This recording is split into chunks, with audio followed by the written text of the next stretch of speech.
Hello, hello, waiting for people to turn up. Just a few seconds to go for 5:30, and then we'll start off with day 3. If you can say hi when you come on, that way I know there's at least somebody there I'm talking to rather than just myself.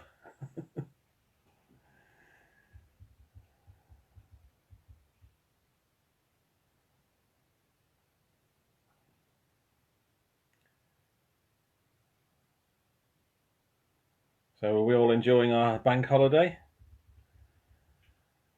Are we all enjoying our sunny weather? Is it all sunny where you are? Bank holiday here in UK. Hi Jazz. Hi Abby.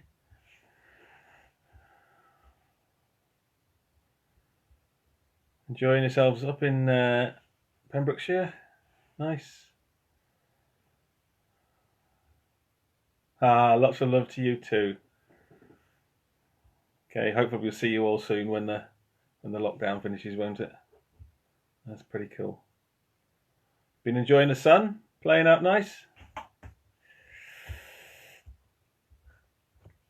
Okay, I'll give another sort of a few seconds, about another minute. See if anybody else logs on. A few people there starting to turn up.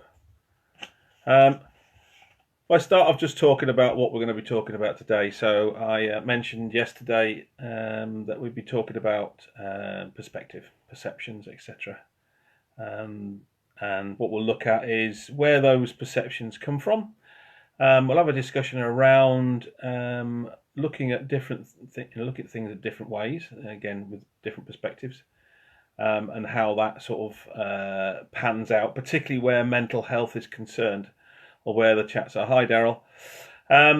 So what I want to start off with then is just basically say what is a perspective?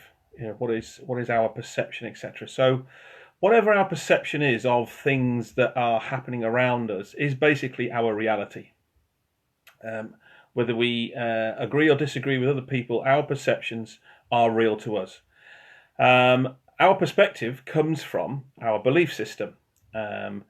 And as we mentioned on the first day, beliefs normally come from our upbringing. Okay, so there's two or three, maybe a few other things, bits and pieces, but two main things that we rely on that create our belief system. So that's now our nature, our inherent nature, and there's all types of different natures. But you can do sort of classic personality profiling to work out what type of personality you are.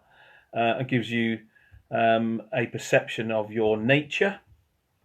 And then there's nurture, how you're brought up.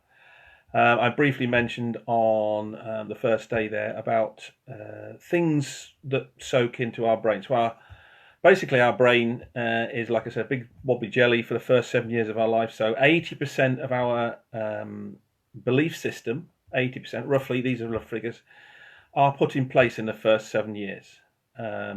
And then the next 15% of our belief system, 95%, goes in over the next 7 years. So by the time we're about 14, 15 on average, 95% of the things that we base our decisions on are in place. Now, for the first 7 years, we've got no filter whatsoever. So whatever we see, whatever we sense, whatever is said to us, done to us, just goes in.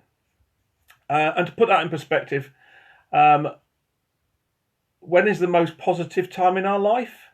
When everybody's rooting for us, when everybody's positive, when everybody's cheering for us? Anybody? Well, it's normally before we start walking. So everybody is cheering for us, everybody's telling us we're fantastic, everybody says we can do it. And then once we start walking, we then learn the word no, because we start walking, we start touching things, etc. So before we start walking, everything's really positive. So that's just a sort of a little snapshot there. So first 7 years of our life, everything goes in. Next 7 years of our life, we've got a filter, but that filter is coloured because of our beliefs. And then so we then reinforce some of those values and beliefs that we've got in place, good or bad. And then sort of once we get towards 14, 15, then we've got some idea of what makes us us, what our beliefs are and values. So I always think about it, a little bit of fun point. If you look at some people's behaviours, you can understand why they act like a 7-year-old at times, because that's their beliefs, that's their values. They've been given that, and it's sometimes completely out of the blue. They do something which is absolutely bizarre. That's because they're basing their choices on those beliefs that they've had, deep-seated. So our belief system and our values are there from a very early age. So our belief and value creates our perception, creates our reality. And whatever we said and whatever we said about ourselves yesterday, that is who we say we are. From that, we give our opinions. Opinions is things that we then project onto other people. So we then give people the benefit of our belief system by saying, this is what I believe, because this is from my perspective, this is what I think that should be happening, etc. And then that creates a behavior system. So from our 7 years of age belief value system that we've got no control over, and then the next 15%, so 80% of our values and beliefs that are in place, we start making decisions about our behaviours for the rest of our life on stuff that we've had no control over going into our brain. Okay, so sometimes that becomes a bit of a loop of behaviour, creates an opinion about ourselves. That opinion then backs up our values and beliefs about ourselves, and then we carry out another set of behaviours because that's who we are. Okay, so understanding where that loop comes from is one of the things that we can do to either change the way that we, hi Lorraine, way that we change the way that we look at the world, maybe start to look at the perspective of our opinions and our belief system slightly differently, so that we can then maybe make some changes, or we need to change our behaviours, which then influences our values and beliefs. So changing our core programming. I'm not sure how you would change your behaviours. You can change your habits, I suppose. Fitness programs, diets, etc. They say that 21 days of any program continuous starts to become a habit. So again, 30 days to fitness, all that sort of stuff. You've got to create 21 days of habit to create that habit system process. It's much easier, and I say much easier, but it's still a long-term thing, a long-term program.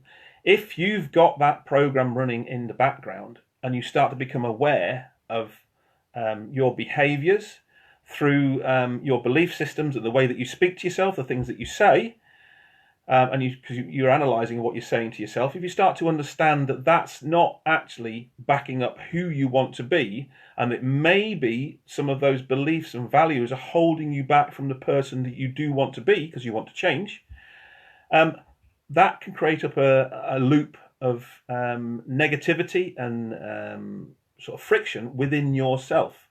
So this is sometimes where some of our mental health issues come from, because we're trying to do one thing by changing our behaviours on the outside, but our belief system is set on a different process because we've got that belief system deep inside us. So it becomes a bit of a feedback loop. So we get into a process of failure because we're trying to change our behaviours, but without changing our belief systems, things don't balance. So I'll just give you an analogy here of sorts of perceptions and perspective before we go any further. And I use an analogy of a story about, imagine that you are a beautiful day like today, and you're out and you suddenly get the ability to fly. So you're flying up in the air, and you can feel the sun on your wings, and you're soaring up in the sky, and you can see for miles, and everything's calm and everything's blue and the sun's nice, and you can see for miles, and you're floating up in the sky, you're looking out to sea, and you can see all the views around you, and there's lots of other people around you, you're nodding to them, and life's pretty good. You're going out to sea, and the sun's shining, everything's really good, everything's coming nice for you. So the the day's going really well, but all of a sudden you see on the horizon there's some clouds coming. And you try and turn round, but the clouds get you before you got time to get back to the dry land. So all of a sudden, the sun is blocked out, and the sun is the thing that gives you the energy to fly. And all of a sudden, you lose the ability to fly. So now you're plummeting towards the sea, and it's all dark and it's cold, and you end up in the sea. So you've now lost your wings. You're now paddling around in the sea, and it's very cold and it's very dark, and all you can see is the next wave coming over, and it starts to get rougher, and the waves come and splash over you. So you're getting cold and you're getting wet. Things have changed quite drastically for you. All of a sudden you find a life raft. Fantastic. Okay, so now you can put the life raft on, and you're not now flapping around. You're not using energy, you're not getting tired, so you're just floating. That life raft, you're floating around. Okay, so that's preserving you, that's keeping you alive. But it's not great, but it's survival. You're surviving by sitting in that life raft.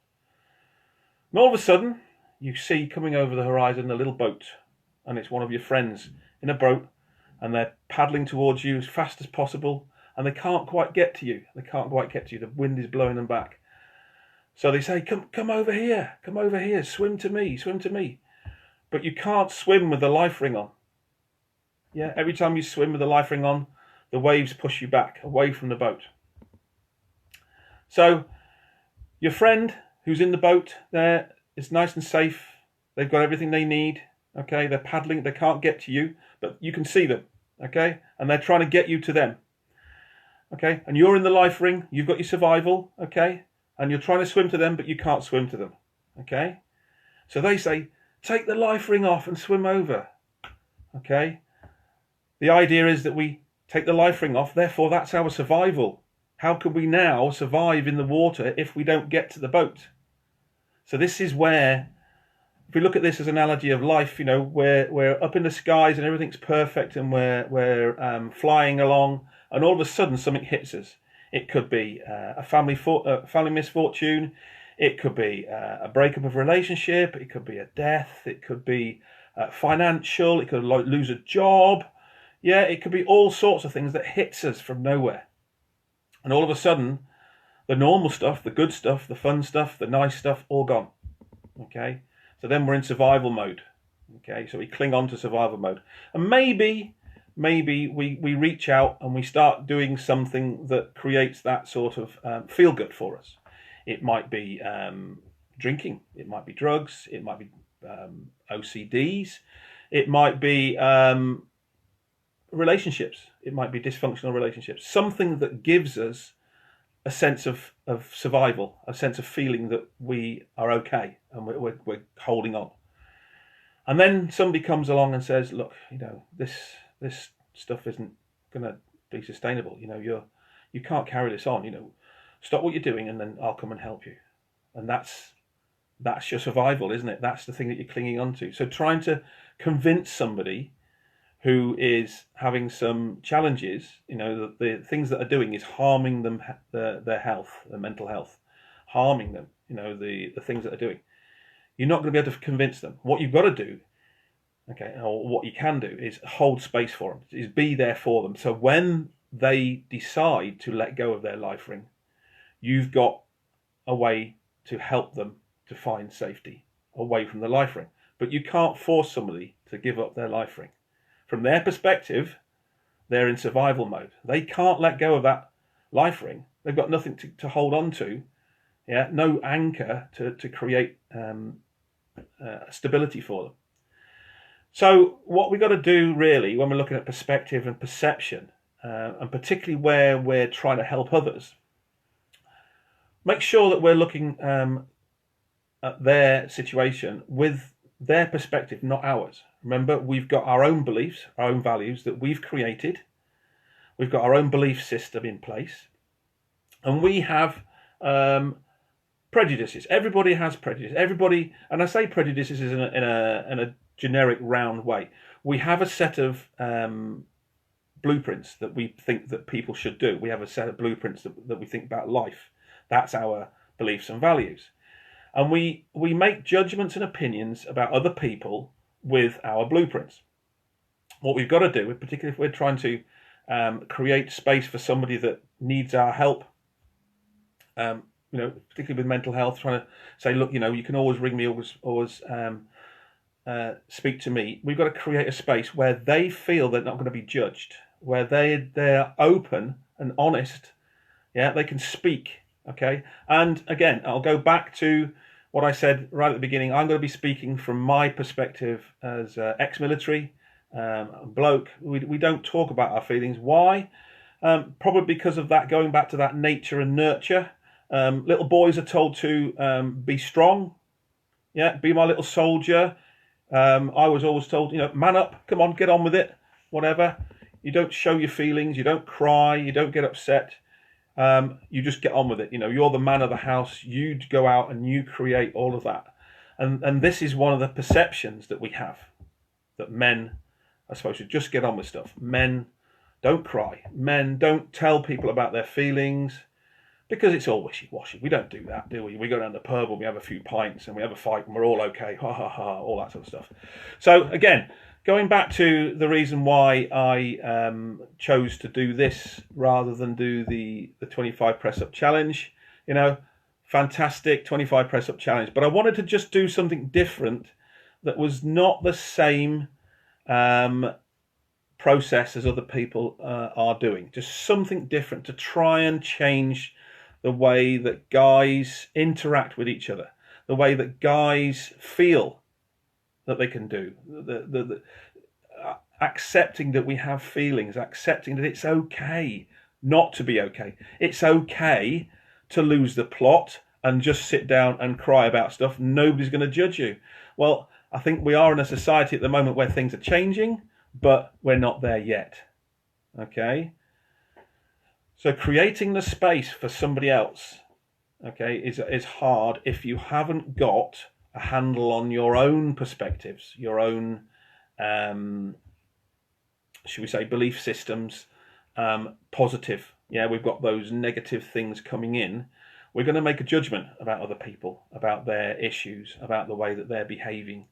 So what we need to do really is think about the ways that we, can invest in ourselves, that we can be a better person. And it doesn't mean that we go out and save the world. We don't often, not always going to be, out there changing everything. But two things, one day I was clever, so I thought I'd change the world. The next day I was wise and I changed myself.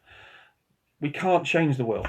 We can't change people, but we can change the way that we look at people by the way that we change ourselves. And that starts pretty much whenever you decide. But we've got to create that space for people that feel safe into. Guys, particularly, reaching out, and I'm on a couple of other things. There's Op Spartan, which is the ex-military and blue light services that reach out to people. There's other things there that I'm going to be doing in the future. So mental health training, first aid training we can do online now. So we're going to be doing that sort of stuff. So again, I just want to try and make sure that people are focusing their time and effort on something that they can do. So what are we going to do about this? What are we going to do about changing our perspective and perceptions? Okay, so last couple of days I set a couple of challenges. So the first day was saying something positive about yourself, saying something good.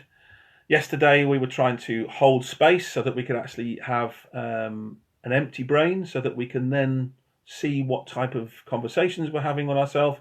Did anybody managed to do that? So got some perspective on what sort of conversation they're having with themselves, good or bad.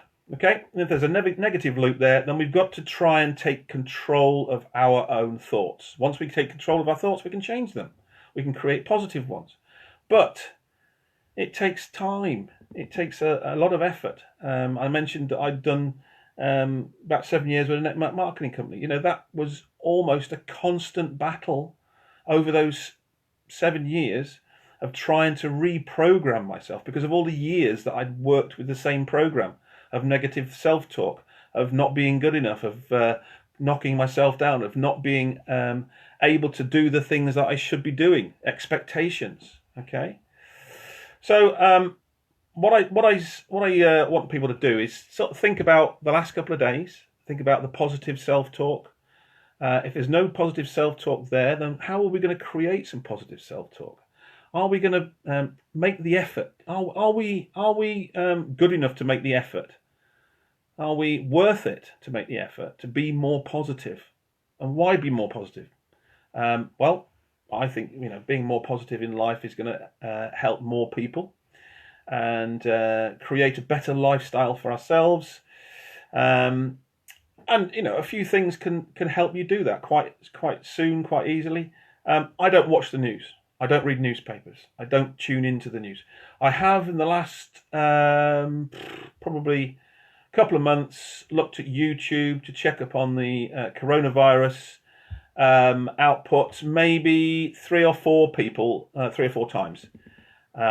So staying away from negativity, okay? And now it can be quite difficult if you've got negative people around you, okay? And there's ways of protecting yourself against negative people. But if you've been with them for quite a while, it takes quite a while for you to then create that space for negativity. But making people aware of it is not necessarily going to change them. You might even upset them. Okay, it might create an antagonistic situation. But you being more positive could help them be more positive in the long run. But again, it's not about changing the world; it's about changing yourself. So, little steps about moving forward. So, what I mentioned on the Facebook earlier was that tomorrow we're going to be looking at PTSD. Why are we going to look at PTSD? Because it's relevant to me because of the Falklands campaign. Now, I wasn't directly part of the Falklands campaign. I was too young. I wasn't 18 yet. I was in the Marines, but I wasn't 18 yet. I got stuck on Ascension Island, did some time there with their air squadrons, etc. But the Falklands campaign is one of those campaigns that very relevant to us, recent, and it still carries a lot of weight for some people. Okay, so what we can do is we can start to talk about PTSD, and I'm going to talk about it from a military perspective, but there's all types of PTSD. There's all types of ways of trauma cropping up in life. And I'm not, belittling any other part of it, but I can only speak from what I've witnessed with ex-military people. There's blue light services out there. There's all sorts of things, medical services, etc. Even relationship breakups can be quite traumatic for some people. And I did post an article there that I read this morning about PTSD coming out of COVID. When we eventually sort of emerge from our little caves, going out into the wide world, it's going to be a different world. We're going to have to do things differently. So if you want to send me any questions or any points you want me to raise tomorrow again, I will do it anonymously by just, if you want to just send me a private message, send some stuff over there, we can talk about PTSD. But from today, I want you to think about your positive self-talk, your perceptions of yourself. How are those perceptions? How do those perceptions add up? Yeah, are you still maintaining a positive outlook on things? And again, people are turning around and saying, "Oh, well, at my age, well, people like Colonel Sanders didn't even start the KFC franchise until he was actually retired. The reason why he started the KFC was because he retired and didn't have enough money, so he had to start something else. So there's no reason why you can't change. There's always the way that you can start to change little things about you, but it's about perceptions, about beliefs and values. So if anybody wants to send any messages across, and again, I'll apologise. A couple of things yesterday. I got it wrong yesterday. It's not the birthday of A&H, A New Hope, the first Star Wars. It was today it was released. It wasn't released yesterday. It was released today. I got that slightly wrong. And again, the general gist of these talks is about mental health awareness, about us being aware of mental health issues, and particularly where that has a relevance for us. Sometimes it starts with just being understanding other people. Yeah, okay. We may not be able to change any situation, but by just maintaining a space, understanding what people are going through, understanding the process that has resulted in people being in the situation they're in, understanding that their beliefs and values have got them to this point, and circumstances also make changes for people's lives. Okay, and again, it's not necessarily what happens to us; it's how we respond to them. And I'll just, sometimes I'm very flippant about some of the things that I say. I use different things to make different analogies, and it's not about being blasé about different things, but it's about trying to get a message across in different ways. And some people respond to very serious talk. Some people respond to a bit of banter. Again, my aim is to try and raise awareness. So if anything I say upsets you, I apologise. But sometimes the upset leads us to a point where we understand something better. Not necessarily in a good way, maybe in a bad way, but sometimes we do get upset, and that's okay. Okay, everything is okay, but not my intention to upset anybody. But Captain Jack Sparrow, okay, the great philosopher Captain Jack Sparrow from the Pirates of the Caribbean says, the problem is never the problem, it's your attitude towards the problem which is the problem. So when we think about problems, when we think about things that we're going through, it's not necessarily the problem itself, it's the way that we face it. Okay, so I'm going to wind it up there, and I've mentioned there that we're going to do PTSD tomorrow. Think about our belief system, think about what the firmly held ideas that we hold on to, how we base our decisions about life. Are they serving us? Is there anything we want to change? So how will that process look? So if you want to start thinking about changing that process, there's lots of information out there. I think maybe later in the week I'll probably discuss a pathway where you can then think about changes to your belief system, changes to your perceptions, values, and see where we go from there. So I'm going to sign off now. Thank you very much for tuning in. Thank you very much for sharing some time on this lovely sunny bank holiday. I'm going to go in the garden now with Ruth and have a barbecue. First one we've had of the shutdown, because the weather's nice. Maybe have a beer. And obviously, with it being Star Wars Day, I'm going to have a Stormtrooper beer. Okay, so well done, guys. Thanks very much for checking in, and see you tomorrow.